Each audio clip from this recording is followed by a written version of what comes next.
Welcome to this episode of the Culinary Edge SF. Our episode today is brought to you by the letter B. We're going to be playing bocce, we're going to be barbecuing up some ribs, and I'm with my friend Ben here in the Bernal Heights neighborhood of San Francisco. How do I know you again? You lost to me in a rib cook-off. Great. Anyway, we're going to take the White Menace and we're going to go to the butcher. Follow us, let's go.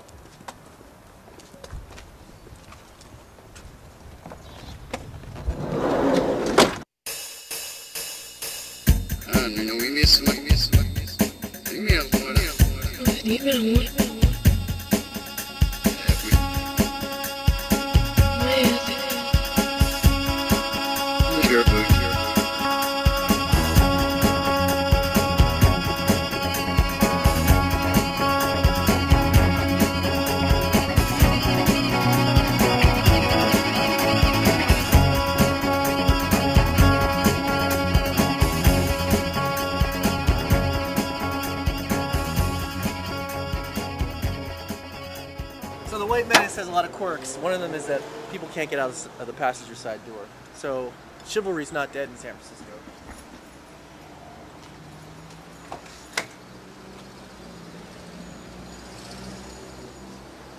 Let's go to the butcher. So we're here at the butcher shop. So Ben, what's this butcher all about? This is Drew's Brothers. This is my favorite neighborhood butcher. It's been here since 1889. It's a good place to get meat. This is where we're going to get our ribs. How you doing? How you doing? I need 3 racks of big back ribs. You got it.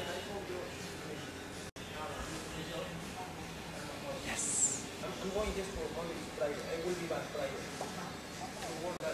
Right.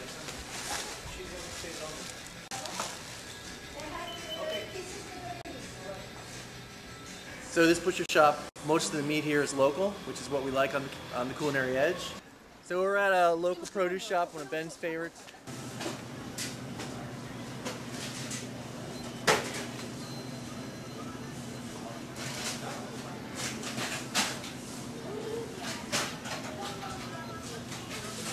In San Francisco, we even have bakeries for dogs. So we got our local meat, we got our local produce, and we're gonna go get the most important ingredient for our show on the Culinary Edge today, which is all about the letter B.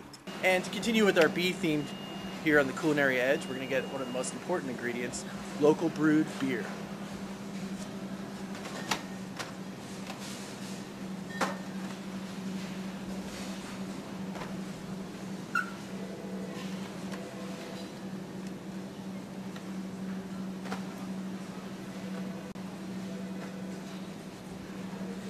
Okay, I think I got it covered. Let me get these guys.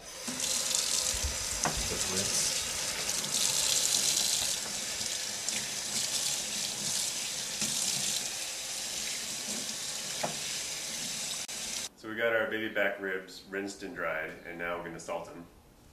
I use kosher salt because there's no iodide in it, and it's a pure salt. There's no metallic aftertaste like you can get with iodized salts.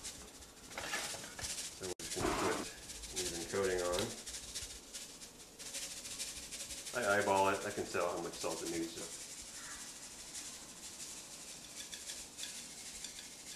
Just from the amount of coverage.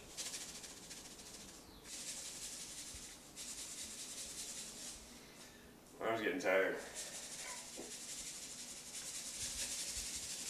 Apparently not enough practice with this motion. Alright, we're going to cut that part. Look at these beautiful racks of meat. As I said before, I lost to Ben in a rib cooking contest. That's how I met him. And I think the secret is right behind us. A man who owns a smoker. So you're gonna show us how to operate this bad boy, right? Yeah, we're going to get it fired up. Alright, cool.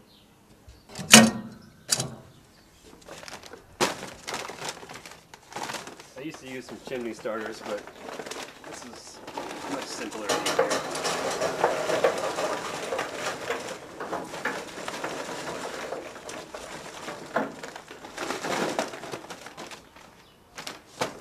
So the fire gets started in here. Yeah. And that's where the beef comes from? Yeah, this is called the firebox, this part of the smoker. Okay. And it's offset on the side so that Yeah. the meat cooks indirectly, more like an oven than a grill. Oh. You don't want the heat right under the meat because it cooks too fast and it could burn on the outside. I'm going to be cooking at a temperature around 225. For how long? It's going to take 5 or 6 hours. So this is going to be a 5 or 6 hour episode of the Culinary Edge. Hope you guys are ready. So we're taking out the charcoal starter and we're going to brand the cameraman. What are you going to do next with the smoker, Ben? Alright, we're getting ready to put the wood chunks on. I use this little cast iron pot to put the wood in. Put the lid on here and it keeps the oxygen out. And the cast iron kind of spreads out the heat of the coals so that the wood doesn't get too hot and doesn't flame up. You don't want the wood to be literally flaming, you just want it to smolder and create smoke. If you have flames coming off the wood, it can create an acrid, kind of bitter taste on the meat, so that's why we put the wood inside of a pot. I've got a collection of different woods down here. I like to use a combination of hickory and one other wood when I do pork. Sometimes I'll use maple, but I have a lot of pecan wood here. I think it would be fun to try out. A couple of chunks of pecan in here. So Ben, how long have you had a smoker for? I've been smoking for about 5 or 6 years, I think. Smoking meat, right? Yeah. Okay, our coals are just about ready to go. You want them to be mostly white, and put the pot kind of on the edge. We don't want it to be super hot. So close the door, close the top, and I'm going to start preheating the smoker. We'll let the main chamber get hot enough, and then we'll put the ribs on. Alright, so we're putting the ribs on.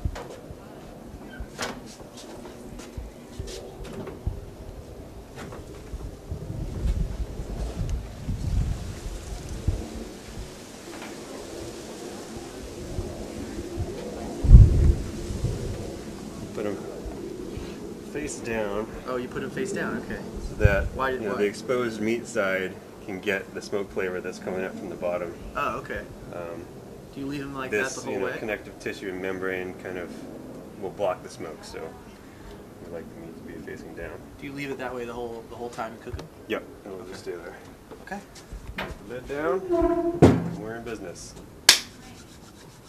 So we have our first guests arriving, and they're in the garden right now. Follow me.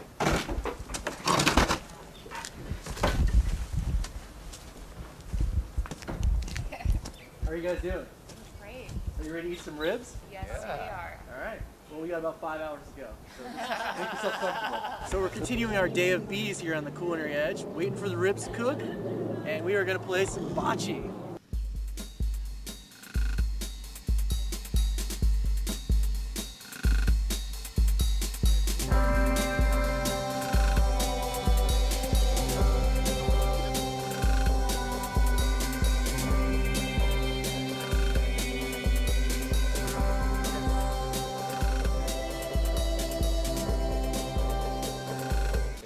Sometimes on the Culinary Edge we have disputes.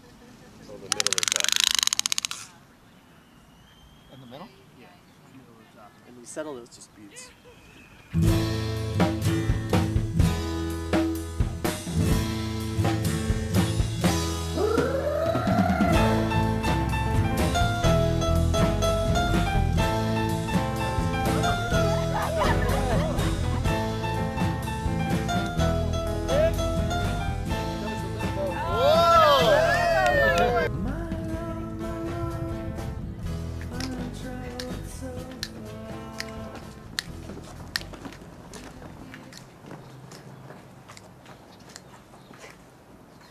Alright, so we're going to go check on our ribs and see how they're doing.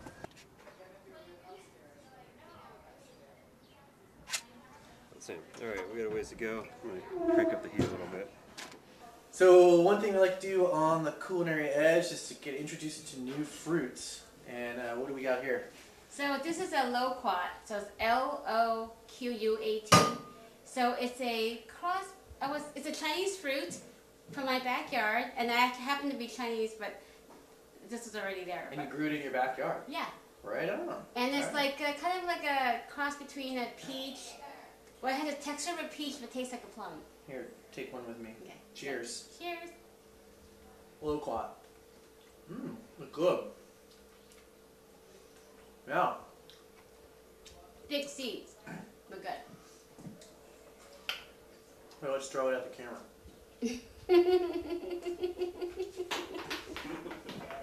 So with the ribs, we're going to make some sides, and here to do that today is Yun Mi, better known as YM. What are you going to make? I make two things. I'll make some braised green kale with red onions and finish off with a little bit of cider vinegar. And then secondly, I'm going to make some grilled corn, which is reminiscent of my time in New York City and my favorite restaurant, Cafe Habana. It's going to be grilled white corn with cojita cheese, a little bit of cayenne pepper, butter, and lime. So basically, I went to the butcher, got a couple of slices of bacon, and chopped it up. And really, we want to be able to use this to get to render the fat. Let that kind of hang out for a little bit. We're basically gonna cook that till it's nice and brown and crisp. This is essentially collard greens, right? It is. We're gonna use West Coast kale. style. It's West Coast style. How do you do West Coast? But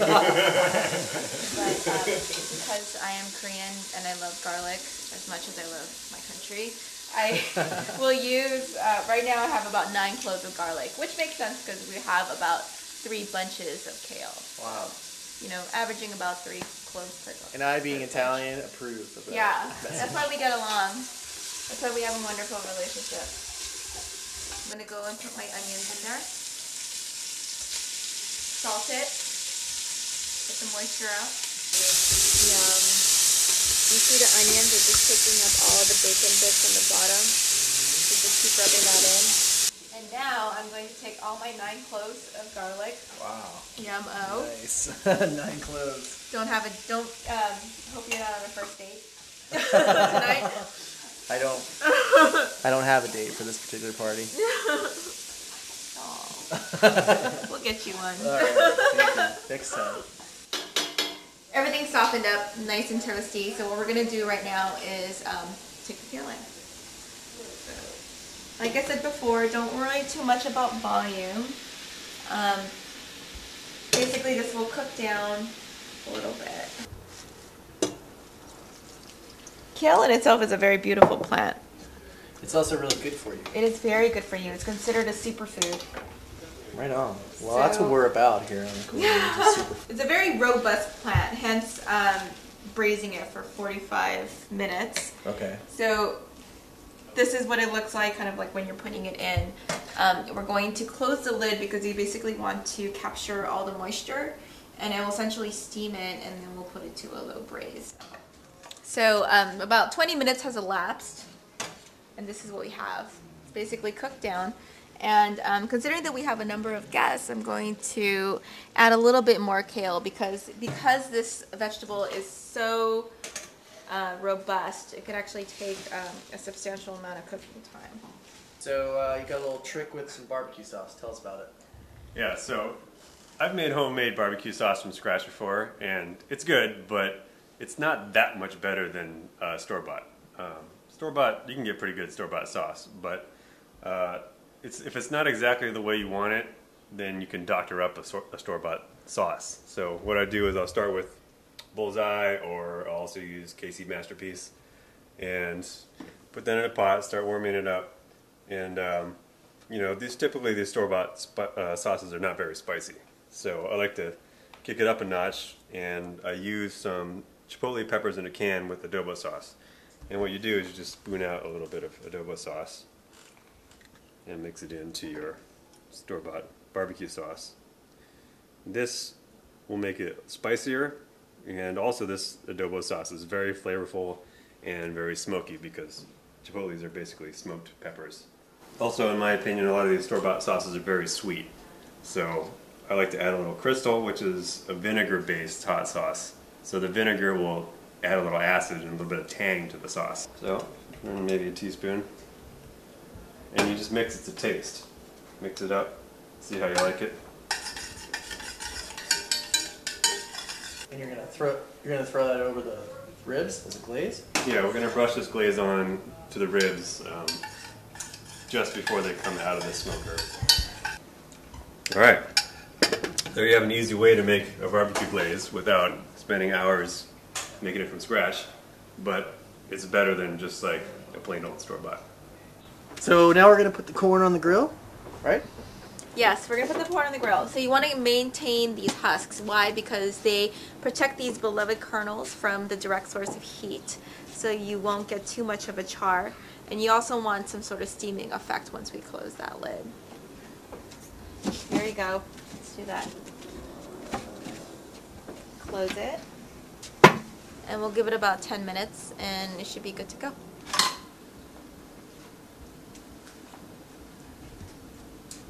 You're applying the barbecue sauce to the ribs? Yep, I'm going to put the glaze on and we're going to put it back in the smoker for a little while. And then they'll be...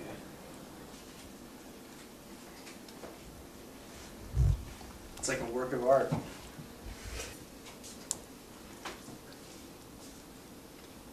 The corn is done and we're going to prepare it. Yep. What are you going to do? Well, so what I did right now is that you see here the husks are all crispy. We're going to take those off. Let that cool for a little bit. There you go. You just discard it. Put it in your compost. So here we have like a very bare cob.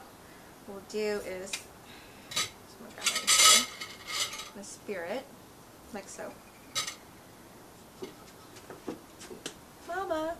I melted like about 2 tablespoons of butter. I'm gonna baste it.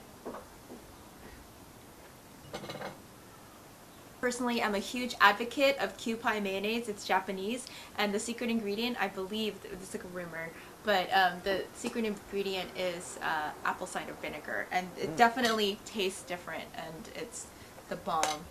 If you have some sort of access to an Asian store, I highly recommend making that trip out there. Just let it out there like this. Squeezing it. Nicely done. So the reason why I'm putting this here is that it basically is going to act as some sort of sticking point for all the other things to come. I have some cojita cheese, cacique. First the cheese. First the cheese. And then I have a spice mix here. You can make your own. We actually bought ours pre-mixed. It's a blend of sugar, salt, cayenne pepper, some garlic powder, onion powder. But you kind of get the idea. Generally, they tend to be readily available pre-made. But you can also do your own. It's also a lot more economical to do that. And then, of course, your wedge of lime. Want a little bit of go. A little bit of citrus. We have our grilled corn. A little bit of a Latin flavor. Sweet. Yum-o.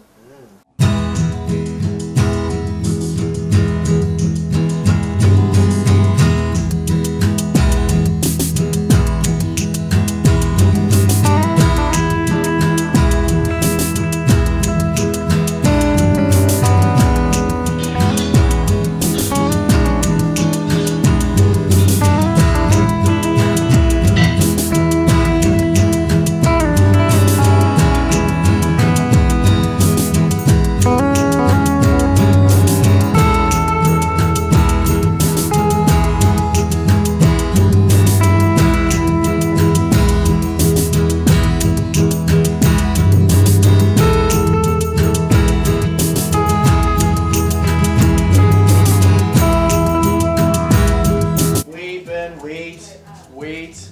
Hold on a second. This one does not look right. I think I'm gonna have to test this one.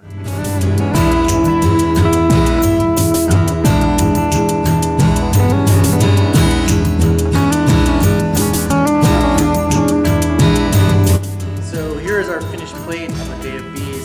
We've got barbecue ribs, we've got cornbread, we've got kale with bacon, we've got what we're calling nostalgia corn, and a little bit of sweet potatoes.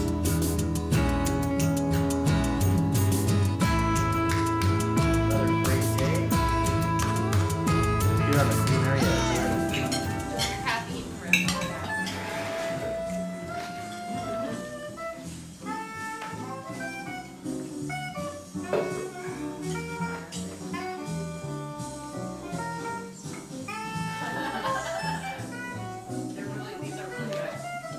See you next time on the Culinary Edge.